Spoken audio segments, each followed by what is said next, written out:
Здравейте и добре дошли в каналът на Разказвача. Днес ще се потопим в една от най-красивите и трагични истории от древногръцката митология, тази за Орфей и Евридика. В видеото ще разгледаме не само любовната им история, но и легендата за самия Орфей и някои от приключенията му. Да започваме. Орфей е един от най-известните герои от древногръцката митология. Неговото име е символ на музикалния гений, а талантът му като музикант, поет и пророк го издига над всички смъртни. Роден в Тракия, Орфей е син на речния бог Еагър и музата на епическата поезия Калиопа. Някои митове дори твърдят, че самият бог на музиката Аполон е негов баща. От ранна възраст Орфей показва необикновени способности в музиката. Аполон му подарява златна лира, а музата Калиопа го учи да свири на нея. С течение на времето той усъвършенства изкуството си до такава степен, че музиката му може да укротява диви зверове, да кара дърветата да се навеждат и дори да раздвижва камъни. Но Орфей не е просто музикант, той е също и пророк, способен да общува с боговете и да вдъхновява хората със своите песни. Орфей се влюбва в красивата нимфа Евридика и двамата се женят. Тяхната любов е дълбока и чиста, но както се случва често в гръцката митология, съдбата им не дава дълго щастие. Докато се разхожда из горите, Евридика е ухапана от змия и скоро след това умира. Мъката на Орфей е неописуема. Съкрушен от загубата на своята любима, той решава да направи немислимото, да слезе в подземното царство, управлявано от Хадес и Персефона, и да се опита да върне Евридика обратно сред живите. С лирата си в ръце и с музиката, която омагьосва всичко живо и неживо, Орфей успява да преодолее всички препятствия в подземния свят. Той окротява адското куче Цербер със своята мелодия и трогва сенките на мъртвите с песните за любовта си към Евридика. Накрая дори самите Хадес и Персефона, известни с непреклонността си, не могат да устоят на неговата музика. Те се съгласяват да върнат Евридика при едно условие. Докато вървят към света на живите, Орфей не трябва да се обръща назад, за да я види, докато не излязат напълно от подземния свят. Орфей приема.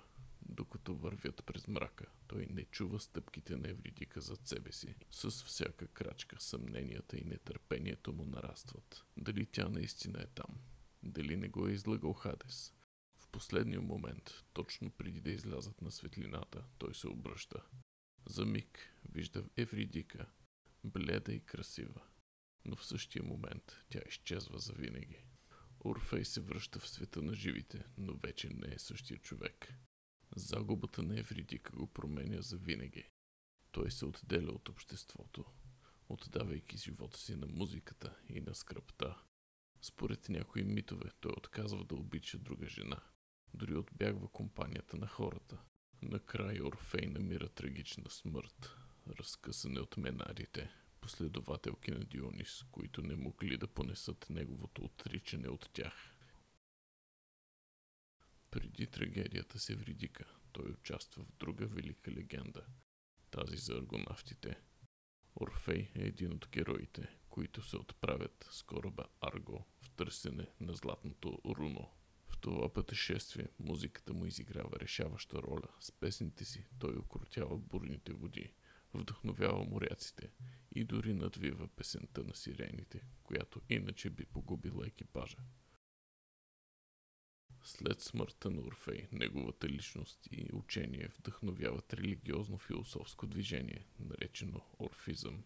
Орфизмът се фокусира върху чистотата на душата, връзката с божественото и цикъла на прераждането. Според орфиците, душата на човека е безсмъртна и трябва да премине през редица прераждания, за да се освободи от телесните окови и да се слее с божественото.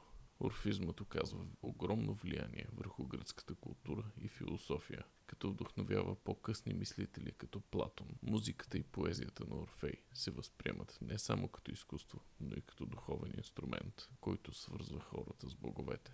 Историята на Орфей и Евридика не е просто легенда за любов и загуба. Тя е урок за силата на изкуството, трагедията на човешките слабости и вечния стремеж към нещо по-велико. Орфей остава символ на музикалния гений, пророка, мъченика, който минава през най-големите изпитания заради любовта и стремежа към истината. Благодарим ви, че гледахте нашето видео. Ако ви харесва, не забравяйте да се абонирате за канала ни и да споделите тази история с вашите приятели. Ще се видим